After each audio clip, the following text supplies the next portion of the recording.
Ok. Boa noite, gente. Hoje eu vou apresentar um trabalho sobre protocolo de marcação de leucócitos marcados, com orientação do Dr. Marcel. Os leucócitos marcados são realizados por meio in vitro. Esse é considerado o padrão ouro na medicina nuclear para visualização de aglomerados de leucócitos. Por consequência, tem um grande valor para avaliação de infecções.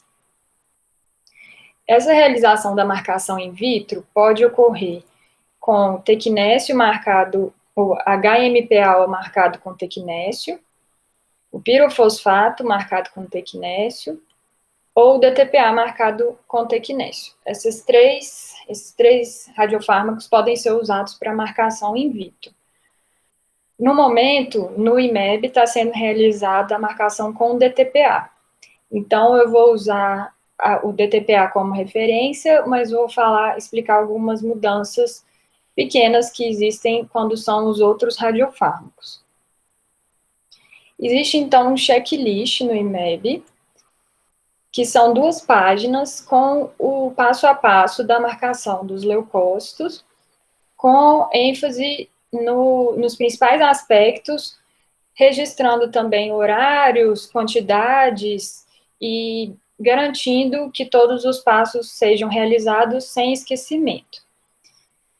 Começando aqui de cima, a gente já vê o nome do paciente e registro, que é importante, principalmente porque o leucócito, marcação de leucócito é um exame que não ocorre mais de um por dia no IMEB, para não correr o risco de misturar amostras, haver contaminação, já que é um material biológico.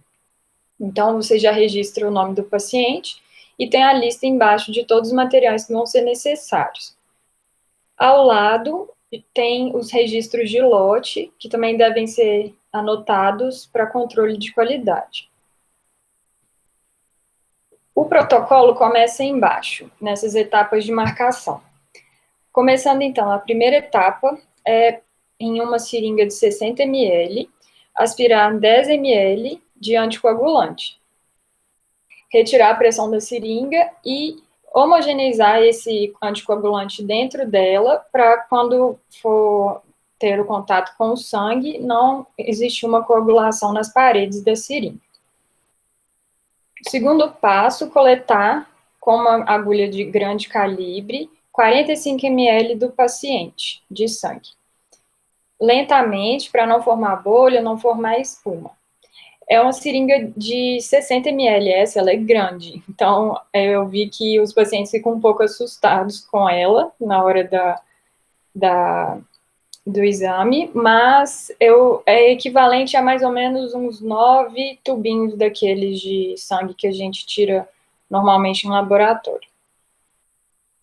Em seguida, essa amostra é levada para a cabine de segurança biológica, que está representada aqui, já com todos os materiais necessários organizados. Ela fica, então, em pezinho, assim, num castelinho. Adiciona-se, então, 5 ml da solução expansora de plasma, que é esse plasmin representado, que é o que o próprio nome já explica. É apenas para expandir o plasma, você ter um volume maior para trabalhar e conseguir separar bem os componentes dele, tendo um volume maior na centrífuga, que vai ser usada depois. E para isso, abaixa um pouco o êmbolo da seringa, tem o cuidado para poder não ter respingos. A quinta etapa, então, é homogeneizar a mistura, que ele mostra rapidinho esse movimento, que é realizado segurando ali a agulha com a proteção, para homogeneizar o plasmin que foi injetado e aguardar de 45 a 60 minutos. Vai haver, então, a hemossedimentação. O plasma é expandido, fica na porção superior da seringa, e as hemácias, que são mais pesadas no sangue, elas vão para a parte inferior da seringa. Nessa etapa, então, o objetivo é separar hemácias de plasma, leucócitos e plaquetas. Na etapa seguinte, após o período da hemossedimentação, faz essa substituição do perfusor da seringa, que é essa mangueirinha, para poder retirar o sobrenadante. O sobrenadante que ficou é um plasma rico em leucócitos.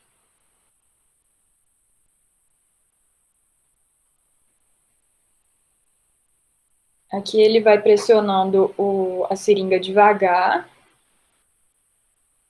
Tem que ser feito com calma para não impulsionar a hemácia que está lá embaixo para entrar dentro da mangueirinha também, do perfusor.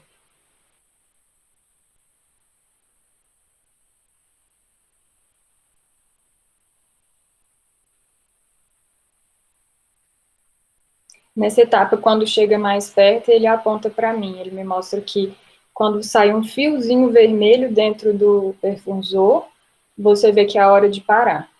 É essa hora que ele aponta.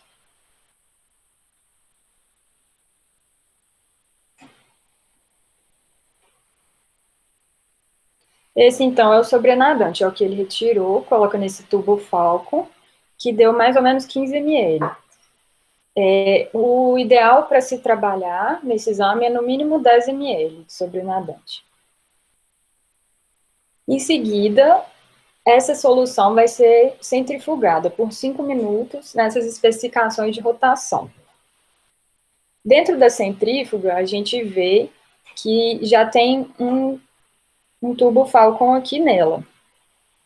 Ele contém água apenas, e o objetivo dele é servir como uma balança dentro da centrífuga para equilibrar o tubo Falcon que a gente vai pôr do outro lado, com o nosso sobrenadante, que está apontado aqui. Depois dos 5 minutos, essa é a aparência do tubo Falcon que a gente colocou.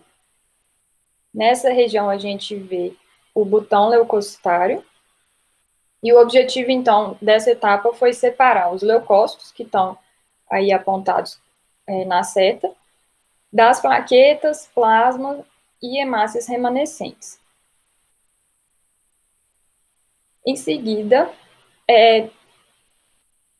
para separar esse botão leucocitário do sobrenadante que passou a existir depois da centrifugação, ou você usa uma agulha de punção lombar e aspira, ou você faz esse movimento aqui.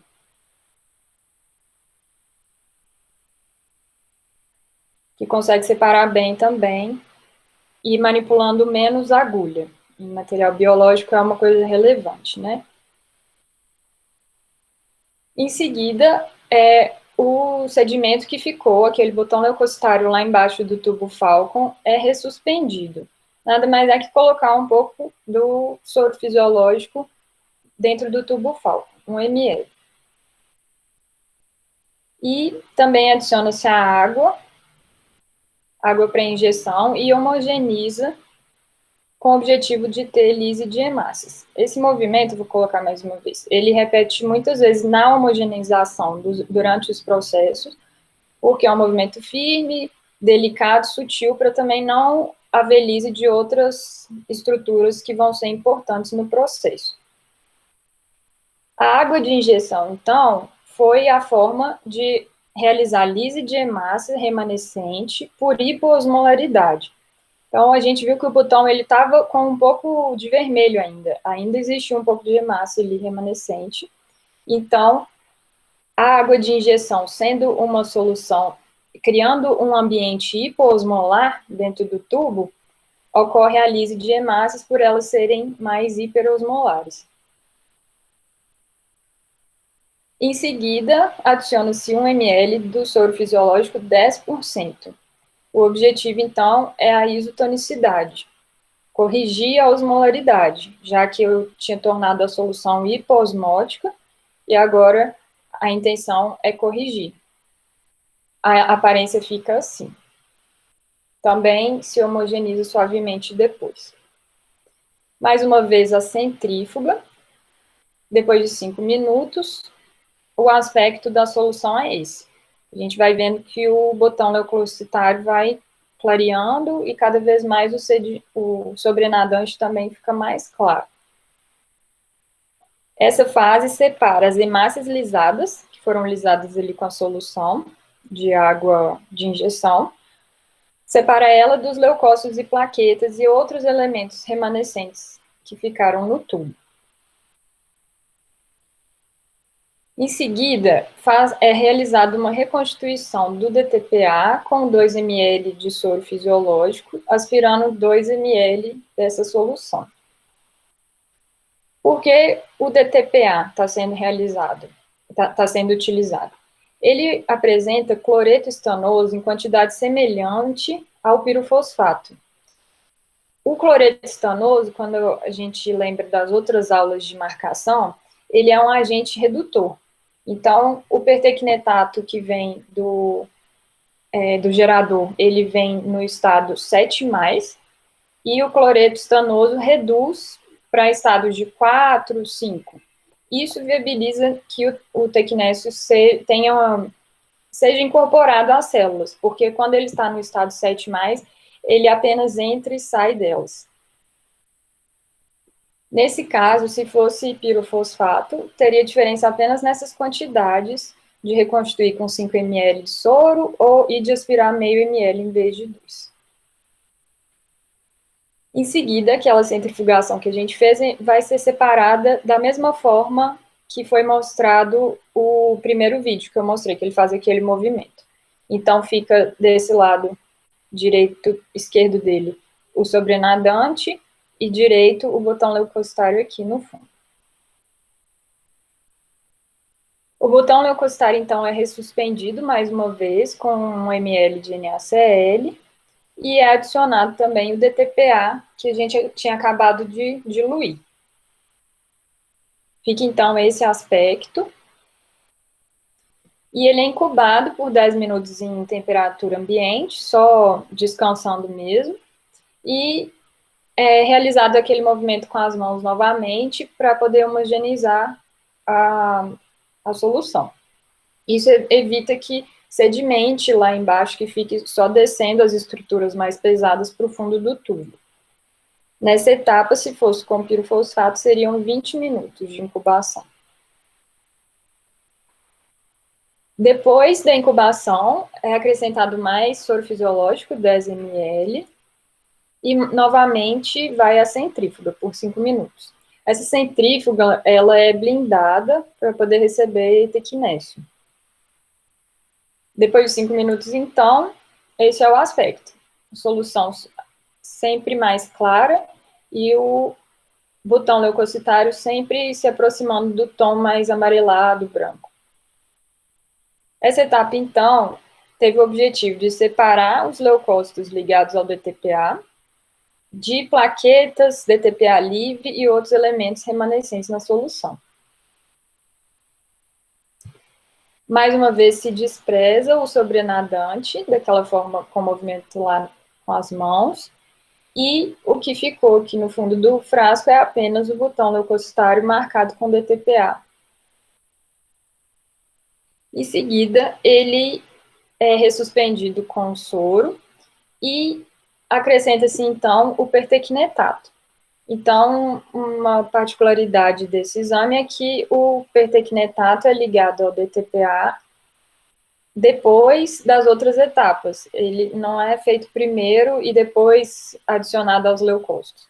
Primeiro se marca com DTPA, depois marca o DTPA com tecnésio. E aí chega o castelinho com o pertecnetato.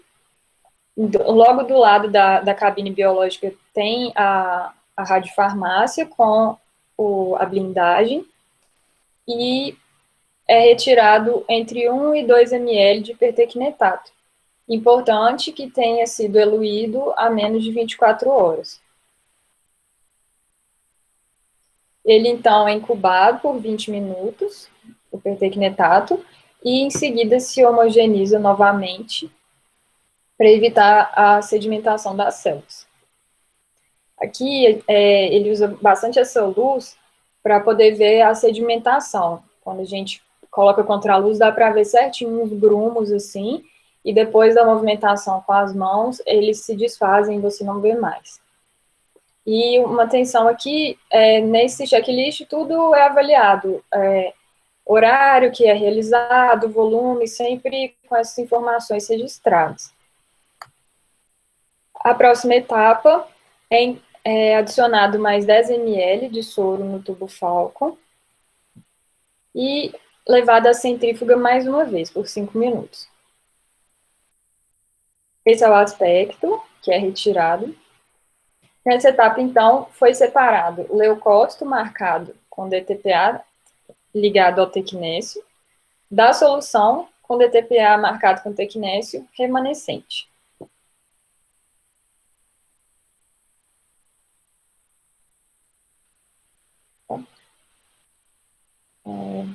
Desculpa. E depois da centrifugação, então, o sobrenadante sempre é desprezado e resta só os leucócitos marcados com DTPA tecnésio. Esse aspecto aqui. Dá para ver que é um pouco amarelado, esbranquiçado. Esse elemento, então, é suspendido com 3 a 5 ml de soro para que ele possa ser injetado novamente na paciente. Antes de reinjetar, é avaliada a eficiência da marcação, é medida primeiro a atividade dos leucócitos, depois a atividade do sobrenadante, e é feita essa equação, atividade de leucócitos sobre a atividade total, leucócitos mais sobrenadante. É necessário que ela tenha entre 40% e 80% de eficiência. É isso. Muito obrigada.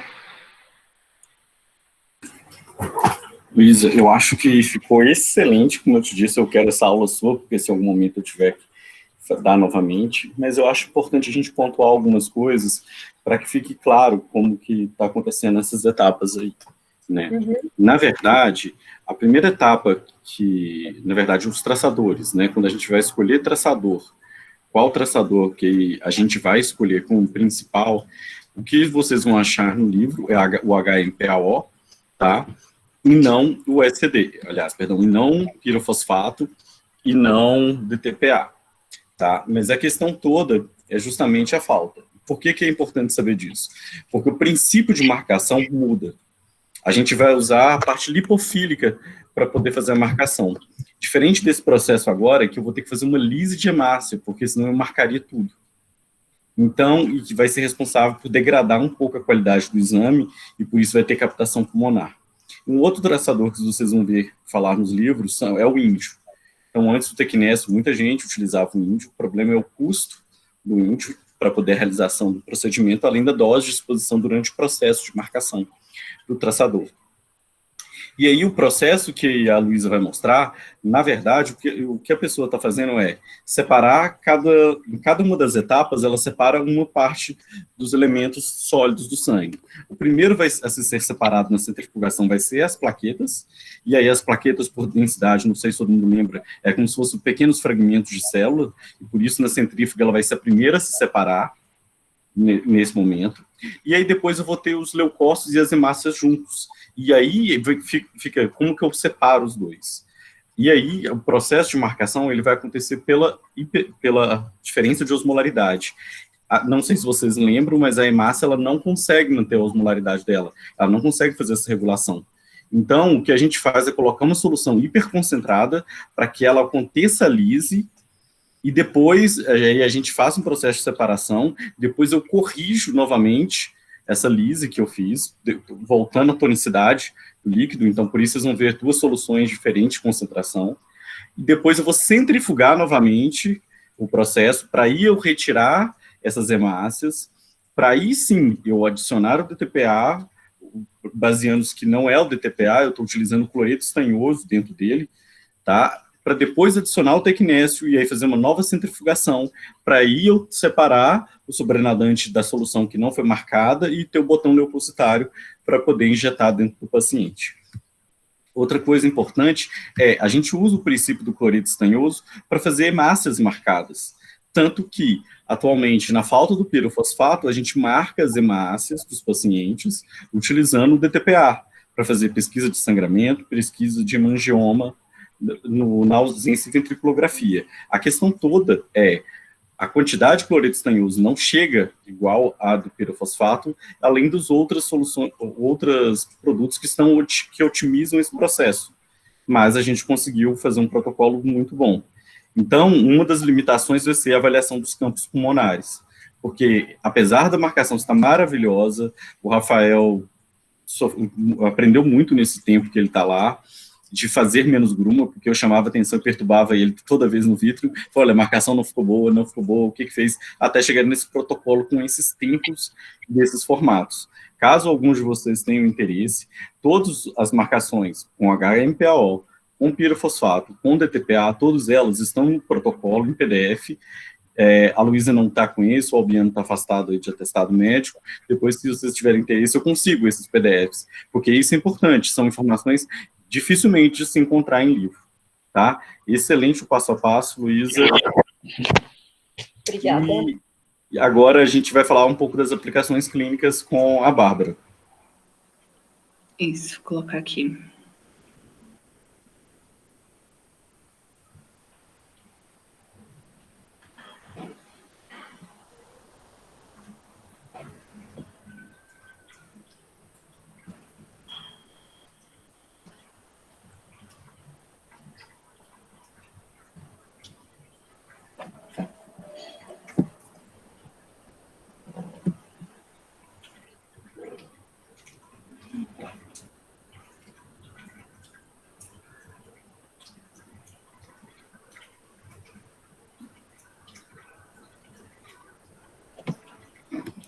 Joia, Bárbara, sua tela já está aparecendo, tá? Só colocar a sua apresentação e aí você pode começar.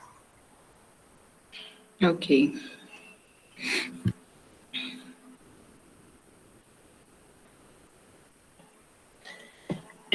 Boa noite, eu vou falar sobre cintilografia com leucócitos marcados. O meu orientador foi o Dr. Marcelo. Bom, para começar, vou falar um pouco sobre a inflamação e infecção. Com relação à técnica cintilográfica. A detecção cintilográfica da inflamação e infecção, ela vai permitir identificar a localização dessa infecção e os focos no organismo. Por quê? Essas imagens, elas, como são baseadas nas alterações fisiológicas dos tecidos, esses focos eles podem ser identificados numa fase precoce, enquanto ainda não existem alterações anatômicas. Os leucócitos marcados, eles apresentam uma boa sensibilidade e especificidade, principalmente quando é utilizado em comparação com o coloide. Com relação às desvantagens, o processo de marcação é trabalhoso e demorado, como foi visto na aula da Luísa. O material é caro e a marcação in vitro traz um risco de contaminação para a equipe. O componente ativo da marcação é o neutrófilo. Então, geralmente os leucócitos marcados, eles se acumulam na medula. E isso pode variar de indivíduo para indivíduo. Então, essa combinação de leucócitos com a cintilografia de medula, que é feita com coloide, ela vai ser importante para diferenciar uma infecção de uma imagem da medula. Porque os traçadores, eles se acumulam, de leucócitos marcados, eles se acumulam apenas onde tem infecção. E o da medula, não. Com relação ao mecanismo de captação. Os leucócitos marcados, eles vai ocorrer o aumento da permeabilidade vascular e a liberação de quimiotoxinas. E os colóides, o colóide ele é absorvido pelos macrófagos, né, nas células, no tecido retículo endotelial, na medula. Então, quando eles são menores, vai ter uma maior captação na medula óssea e os maiores numa captação maior pelo baço. É importante lembrar que os leucócitos marcados, eles podem se concentrar em processos inflamatórios ricos em neutrófilos. Pacientes que têm leucopenia, eles apresentam uma limitação na marcação, devido ao número reduzido de neutrófilos. Infecções crônicas apresentam menos migração de neutrófilo, e os antibióticos eles podem influenciar na sensibilidade do método. porque o número reduzido de bactérias e os produtos quimiotáticos, eles vão estar menores. Com relação ao protocolo do exame, a atividade de 10 a 20 mCi, a aquisição ela é feita da seguinte forma: são imagens estáticas do corpo inteiro e tomografia da área de interesse em 4 a 24 horas. Se for uma suspeita de algum foco abdominal, essa imagem precoce deve ser feita uma imagem precoce de 1 a 2 horas. O colóide é realizado 48 horas após a injeção desses leucócitos marcados. Então, a atividade é de 10 a 20 mCi de enxofre ou estanho coloidal, o fitato. Bárbara. Oi. Eu tô vendo que você está desconcentrado com o cachorro. Você quer trocar de ambiente, alguma coisa? Você tá tranquilo? Oi? Eu tô vendo que você está preocupada aí, perdendo tempo por causa do barulho do cachorro. Tá, eu vou tentar trocar de posição aqui. Vou fechar as portas aqui todas. Peraí. Não, tudo bem.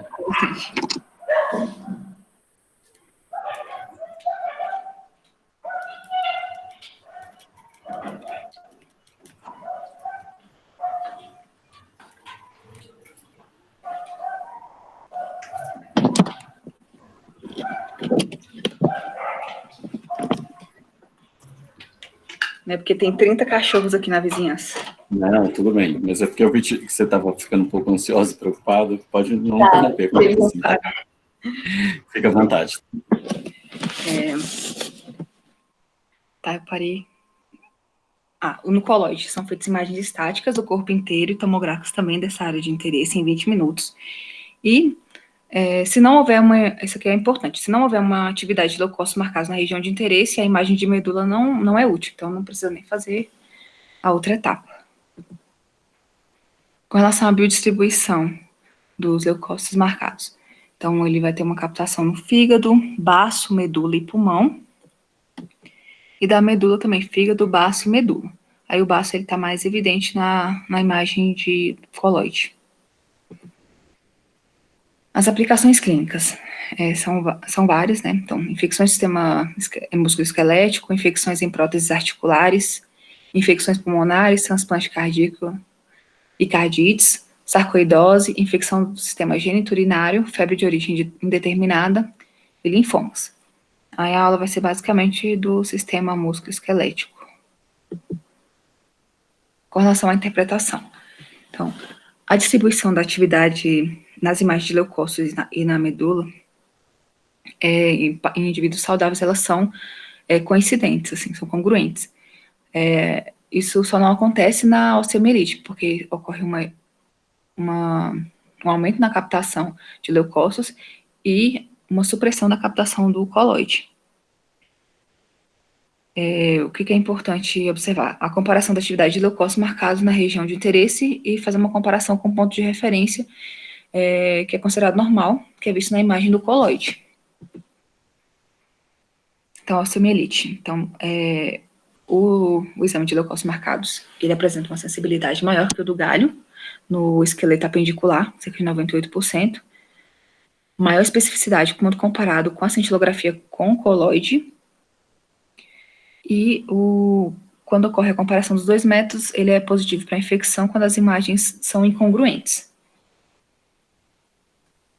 Com relação à fisiopatologia da doença, vai mostrar exatamente o porquê dessa incongruência, né? Então, os micro-organismos do osso, via hematogênica ou inoculação direta.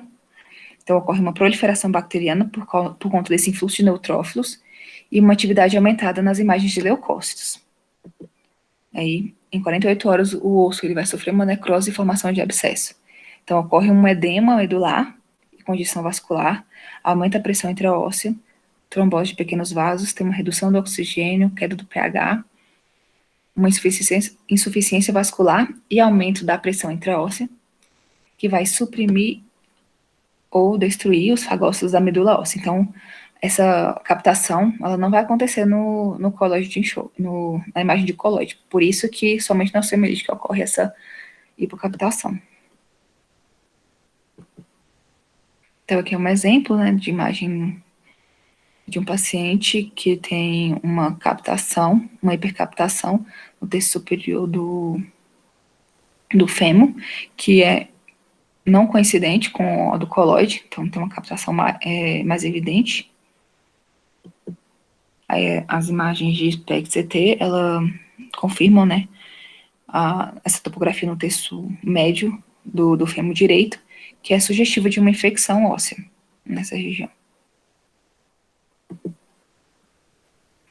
Com relação à infecção de prótese articular. A taxa de infecção de prótese é de aproximadamente 1%, mas os locais mais comuns, quadril e joelho, e que gera uma alta morbidade. Os leucócitos marcados, eles apresentam uma acurácia de 95%. Então, a inserção de uma prótese articular pode produzir alterações na distribuição normal da medula. Então, mesmo que ocorra uma concentração dos leucócitos marcados, isso não significa que vai ter uma infecção. Então, é feita uma imagem de leucócitos versus coloide, vai permitir que esse remodelamento ele seja identificado. Quando ocorrem imagens incongruentes, que a gente faz o diagnóstico, que é considerado positivo, né, para infecção. Então, o caso de um paciente de sexo feminino, de 66 anos, após uma avaliação de pós-operatório de artroplastia no joelho esquerdo, com uma colocação de prótese. Então, essa artroplastia foi feita há 4 anos, e ele realizou o exame para ver se tinha alguma infecção no local. Então, foi feita a imagem de leucócitos e coloide, então a gente vê uma hipercaptação, né, no local da prótese, que não é coincidente com a imagem de coloide, pelas imagens estáticas.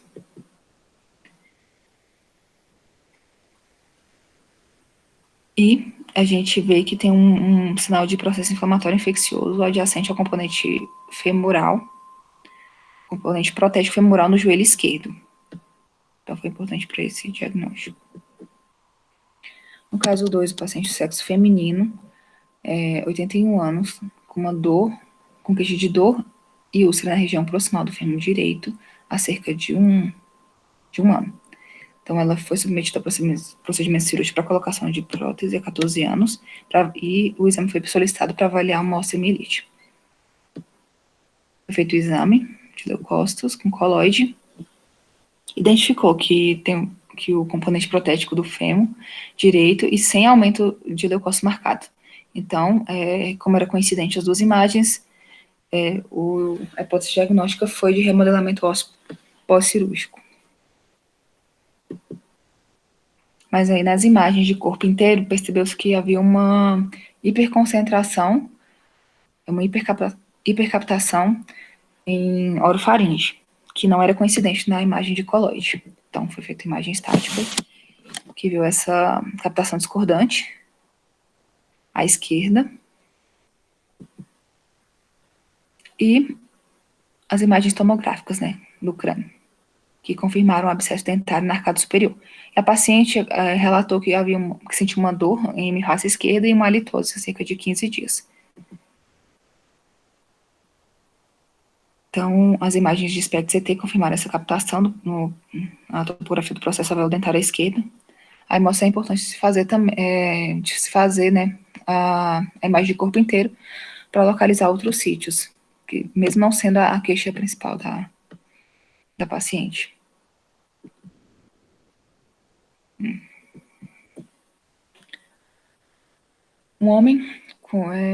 Outro caso, um homem com esternotomia prévia complicada com osteomielite. Ele foi submetido a 8 abordagens cirúrgicas sem sucesso para controle de infecção. Então, o objetivo do exame foi identificar esses sítios de infecção para realizar um novo procedimento cirúrgico. Aí percebeu 3 captações no tórax, que foram melhor visualizadas nas imagens estáticas do tórax, né, esses 3 focos, e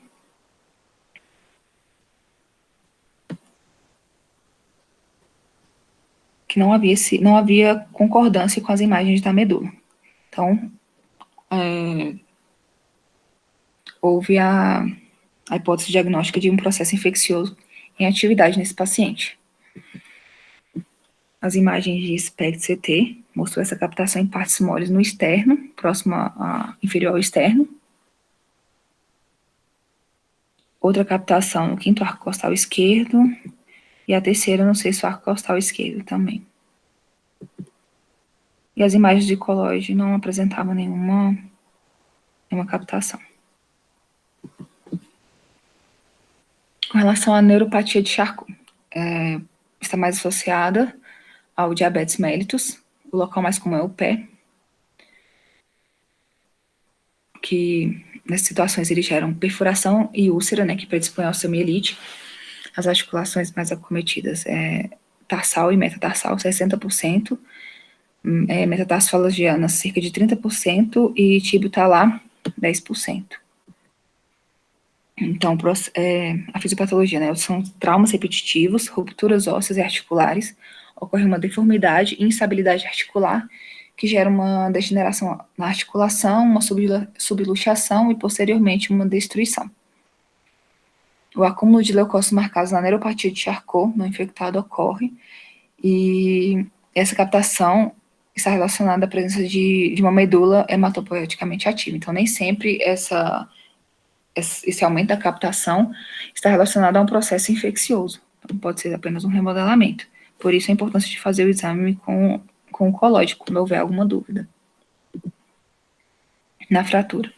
A resposta inflamatória que acompanha essa fratura polimorfo nuclear apresenta apenas na sua fase inicial. Então, se ocorrer um acúmulo de leucócitos marcados em fraturas, provavelmente o paciente tem uma infecção, se não tiver no início.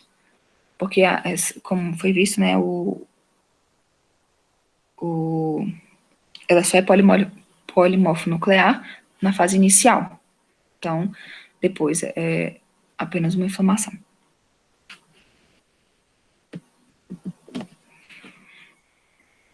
Em relação às doenças sistêmicas. Então, essa expansão generalizada da medula é uma resposta a um processo sistêmico e pode ser observado em anemias, doença falciforme, doença renal em estágio terminal, tumores e na doença de Gaucher. Essa expansão medular extensa e irregular pode causar dificuldade na interpretação de imagem de leucócitos obtido em pacientes que têm alguma suspeita de infecção musculoesquelética. Aqui tem um exemplo. Essa é uma imagem de leucócito, mostra uma atividade assimétrica nos membros inferiores, que são congruentes com relação ao do colóide. Então, a gente poderia ficar na dúvida, e quando foi feita a imagem de colóide, a gente vê que coincide.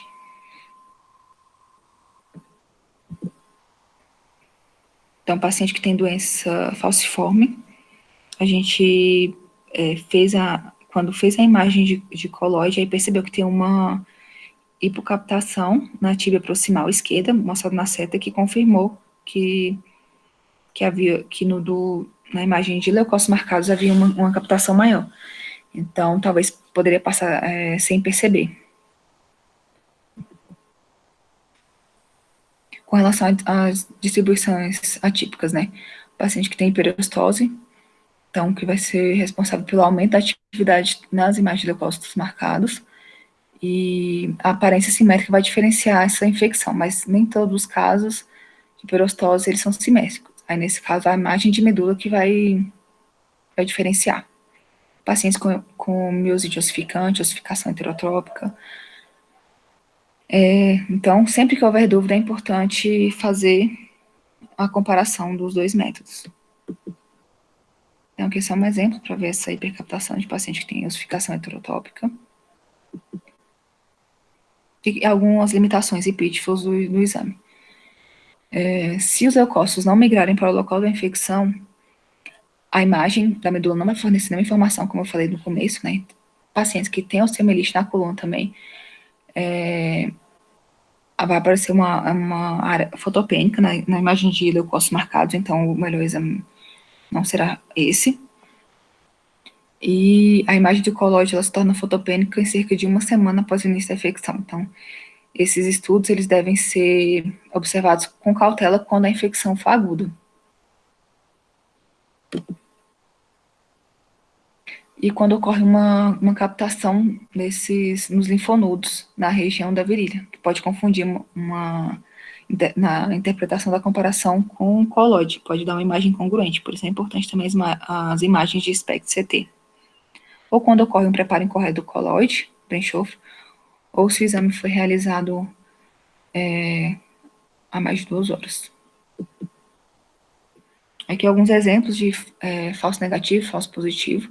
No falso negativo, paciente que tem osteomielite vertebral, infecção crônica de baixo grau, infecção por micobactéria, parasita ou fungos, pacientes com hiperglicemia ou que estejam fazendo terapia com glicocorticoides. E, em caso de falso positivo, são sangramentos gastrointestinal, fratura em processo de cicatrização, hematomas, tumores, baço acessório, transplante renal e pseudoaneurisma.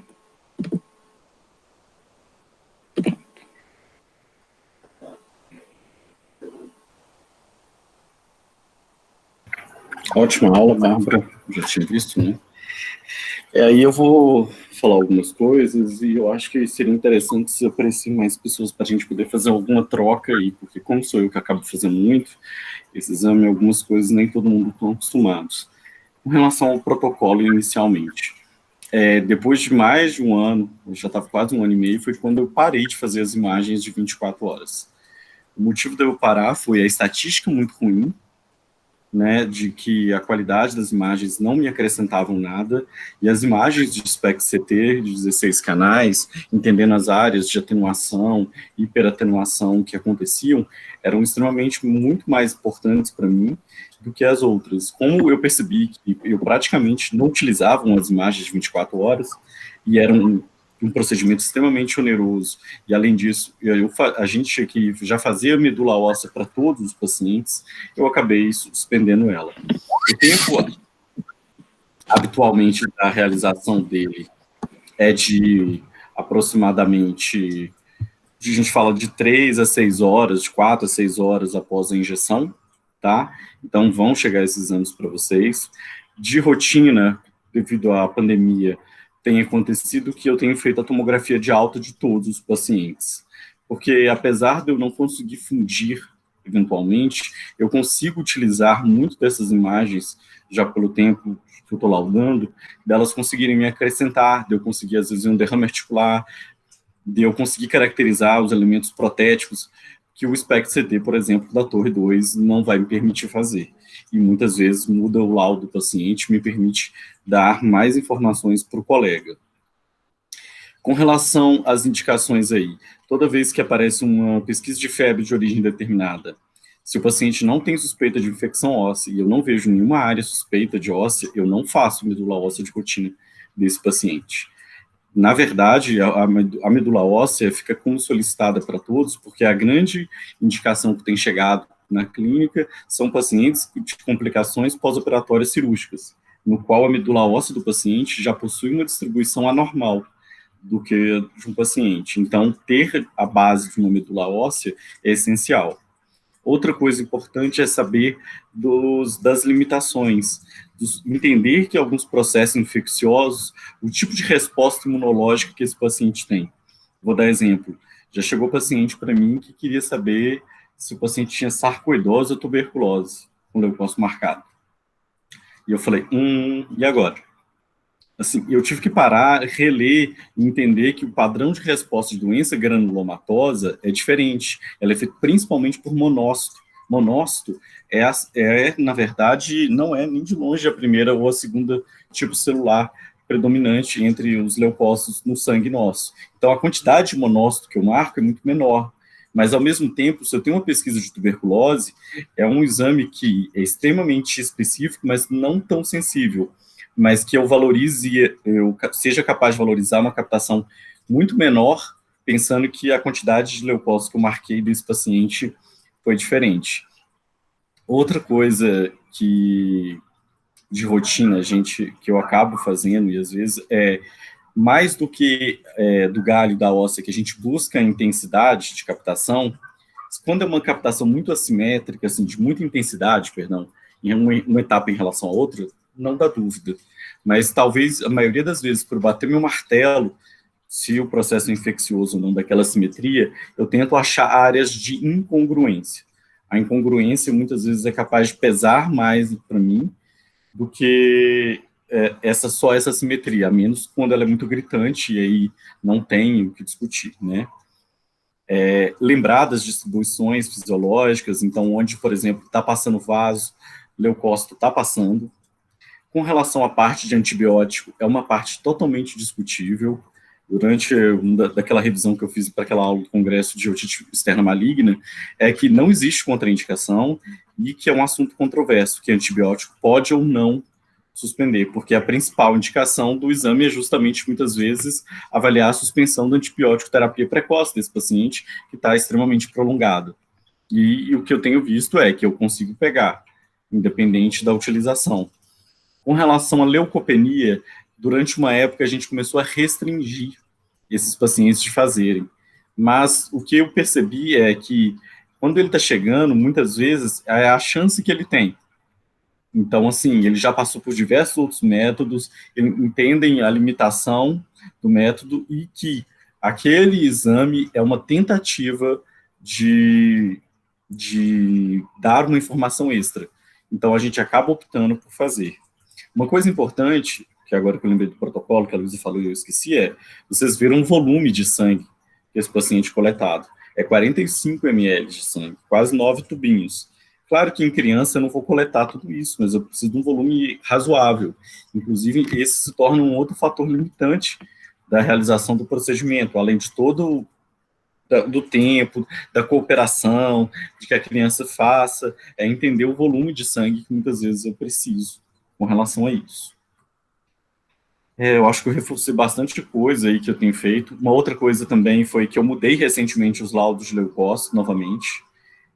Eu achei que eu estava indo e vindo muito, repetindo as etapas, eu acho isso, esse parece com aquilo, como aquele modelo de infecção que a gente usa para galho, e atualmente, mais ou menos, deve ter quase um mês, eu passei a colocar a indicação clínica, achados de exames todos que o paciente tenham trazido para o caso, e na descrição eu simplesmente vou descrever as alterações.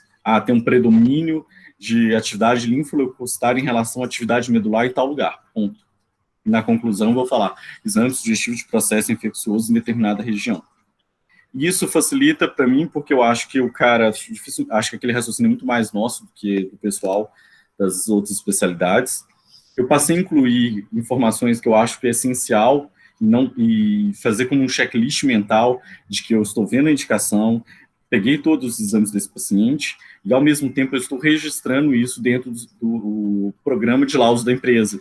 Então, automaticamente, se em algum momento a gente precisar rastrear exemplo, rastrear alguma coisa, praticamente todos os exames de leucócito marcado podem virar relatos de caso, baseado, porque vai ter uma historinha clínica mínima dele e os achados de imagem dos exames anteriores, e se o paciente for da clínica, mais fácil ainda. Foi a ideia, mais ou menos, que eu tive depois de fazer a revisão e trocar uma ideia com alguns colegas aí. Tem alguém que não tenha visto, eventualmente tenha esbarrado nesses exames no centro clínico, que queira perguntar alguma coisa, entender algo que talvez seja feito na rotina que não é, ou residente aí que não tenha visto, não tenha tido muito contato ainda, queira entender alguma coisa? Eu acho que eu falei tanto quanto quem deu aula hoje, né? Não? Então, eu acho que é isso. Amanda, você chegou agora no final, né? Não se preocupa, não. Eu gravei a aula. Tá? Eu acho que vale muito a pena você ver. As duas aulas ficaram muito boas. Pessoal, essa semana, então, a gente encerra a aula de hoje. A aula de quinta-feira, a Fiorella vai falar das alterações psiquiátricas aí na neurologia, tá bom? Na quinta-feira, 18h30, que aí a gente encerra o módulo de neuro também essa semana. Tá bom? Alguém? Alguma coisa? Então, é isso, pessoal. E, Léo, falei, me ajudei. Não, era só para dar boa noite, mas eu vou aproveitar. Seu áudio está vazando, mas eu não estou te ouvindo. Tá ouvindo? Tá bem baixo. Alguém tá ouvindo ele? Só eu, né? Ué, engraçado. Tá tudo certo aqui. Peraí. Desculpa, Léo. Meu fone tava frouxo. Eu tô ouvindo bem. Desculpa, você falou, eu não te ouvi. Agora eu tô te ouvindo. Tá. Não, então, esse exame é um exame assim, muito legal de se estudar, né? Um exame bem trabalhoso, uma metodologia muito legal. E a gente começou a fazer o exame aqui com HMPAO, mas logo que a gente começou a fazer, a gente teve um problema na produção e aí migrou para o Piro e fez todas essas adaptações aí que o Marcelo comentou com vocês, que a Luísa explicou muito bem na aula. Talvez uma das coisas mais importantes para o exame é justamente essa metodologia de marcação ser eficiente. E aí hoje eu acho que a gente chegou num nível de marcação aqui no IMEB que é excelente. A prova disso são as imagens que a Bárbara apresentou, que são lindas, assim, né? São imagens muito legais. Fora isso, o SPECT-CT com a CT de 16 que a gente tem no Vitro também acrescenta demais para ajudar a gente nessa avaliação dessas imagens. Com relação ao protocolo, existem várias outras indicações de você avaliar a infecção, e aí talvez o protocolo precise ter um pouco de cuidado, porque para algumas você pode fazer a imagem um pouco mais precoce. Não estou falando da doença óssea, né?